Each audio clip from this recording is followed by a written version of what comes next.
नमस्ते दोस्तों। तो आज हम पढ़ेंगे जीव जन्म कैसे करते हैं।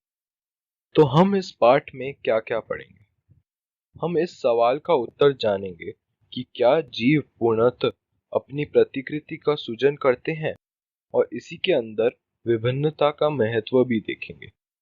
हम एकल जीवों में प्रजनन की विधि जैसे विखंडन, खंडन, पुनरुद्भवन, मुकुलन, कायिक प्रवर्धन और बीजाणु समासंध को भी देखेंगे। क्या जीव पूर्णतः अपनी प्रतिकृति का सृजन करते हैं?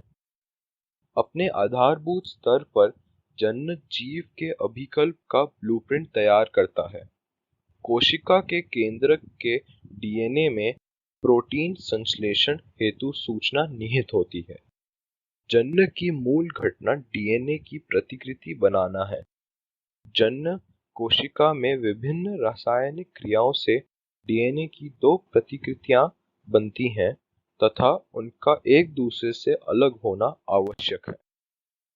डीएनए की प्रतिकृति बनने के साथ साथ दूसरी कोशिकीय संरचनाओं का सृजन भी होता रहता है। परिणामतः एक कोशिका विभाजित होकर दो कोशिकाएं बनाती है। कोई भी जैव रासायनिक प्रक्रिया पूर्ण रूपेण विश्वसनीय नहीं होती। परिणामतः बनने वाली डीएनए प्रतिकृतियां एक समान तो होंगी, परंतु मौलिक डीएनए का समरूप नहीं होगी। जन्म में होने वाली यह विभिन्नताएं जैव विकास का आधार है। विभिन्नता का महत्व। अपनी जन्म क्षमता का उपयोग कर जीवों की समष्टि पारितंत्र में स्थान निकेत ग्रहण करते हैं। किसी प्रजाति स्पीशीज की समष्टि के स्थायित्व का संबंध जन्म से है।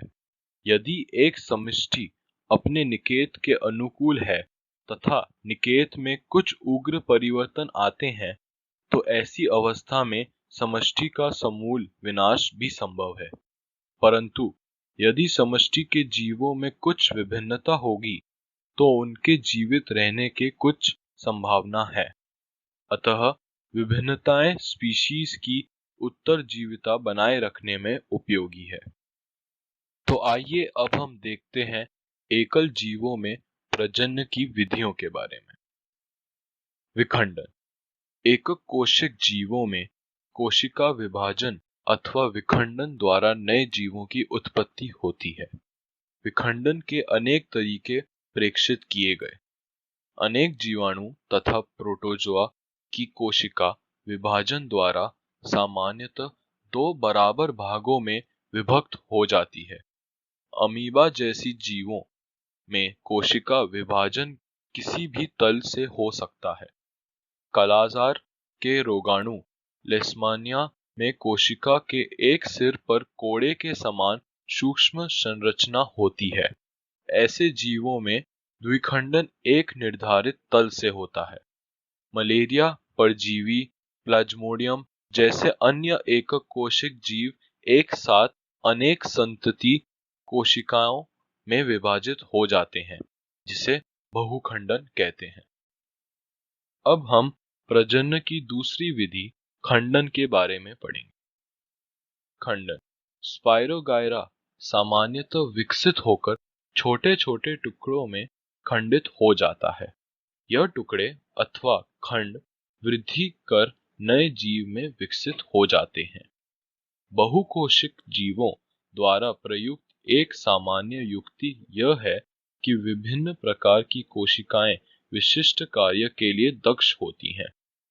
इस सामान्य व्यवस्था का परिपालन करते हुए इस प्रकार के जीवों में जन्म के लिए विशिष्ट प्रकार की कोशिकाएं होती हैं। इन जीवों में कुछ ऐसी कोशिकाएं होती हैं जिनमें वृद्धि, क्रम, प्रसरण तथा उचित परिस्थिति में विशेष प्रकार की कोशिका बनाने की क्षमता होती है। पुनर्जनन। पूर्ण रूपेण विभोधित जीवों में अपने कायिक भाग से नए जीव के निर्माण की क्षमता होती है।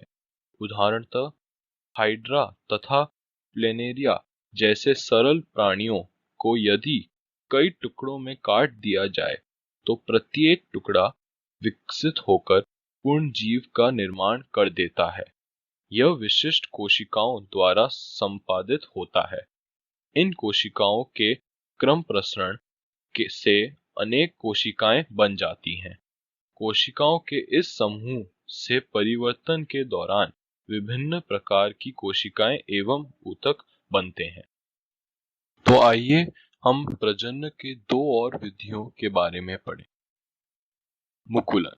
हाइड्रा में कोशिकाओं के नियमित विभाजन के कारण एक स्थान पर उभार विकसित हो जाता है। यह उभार मुकुल वृद्धि करता हुआ नन्हे जीव में बदल जाता है तथा पूर्ण विकसित होकर जनक से अलग होकर स्वतंत्र जीव बन जाता है। कायिक प्रवर्धन। कई पौधों में उनकी जड़, तना तथा पत्तियां उपयुक्त परिस्थितियों में विकसित होकर नया पौधा उत्पन्न करते हैं। पर्तन, कमल अथवा रोपण जैसी कायिक प्रवर्धन की तकनीक का उपयोग कृषि में भी किया जाता है। उदाहरणतः गन्ना, गुलाब और अंगूर। कायिक प्रवर्धन द्वारा उगाए गए पौधों में बीज द्वारा उगाए पौधों की अपेक्षा पुष्प एवं फल कम समय में लगने लगते हैं। इसका यह भी लाभ है कि इस प्रकार उत्पन्न सभी पौधे आनुवांशिक रूप से जनक पौधे के समान होते हैं। तो आइए प्रजनन की आखिरी विधि बीजाणु समसंध के बारे में पढ़ें। अनेक सरल बहुकोशिक जीवों में भी विशिष्ट जन्य संरचनाएं पाई जाती हैं। राइजोपस का कवक जाल जन्य का भाग नहीं होता है, परंतु ऊर्ध्व तंतुओं पर सूक्ष्म गुच्छ गोल संरचनाएं जन्य में भाग लेती हैं। यह गुच्छ बीजाणुधानी है, जिनमें विशेष कोशिकाएं अथवा बीजाणु पाए जाते हैं। यह बीजाणु वृद्धि करके राइजोपस के नए जीव उत्पन्न करते हैं। बीजाणु के चारों ओर एक मोटी भित्ति होती है जो प्रतिकूल परिस्थितियों में उसकी रक्षा करती है। नम सतह के संपर्क में आने पर वह वृद्धि करने लगते हैं। तो इस पाठ में हमने क्या क्या पढ़ा? हमने इस सवाल का उत्तर जाना कि क्या जीव पूर्णतः अपनी प्रतिकृति का सृजन करते हैं। हमने विभिन्नता का महत्व सीखा और हमने एकल जीवों में प्रजनन की विधियों जैसे विखंडन, खंडन, पुनरुद्भवन, मुकुलन, कायिक प्रवर्धन और बीजाणु समासंध के बारे में पढ़ा। और इसी के साथ दोस्तों, धन्यवाद।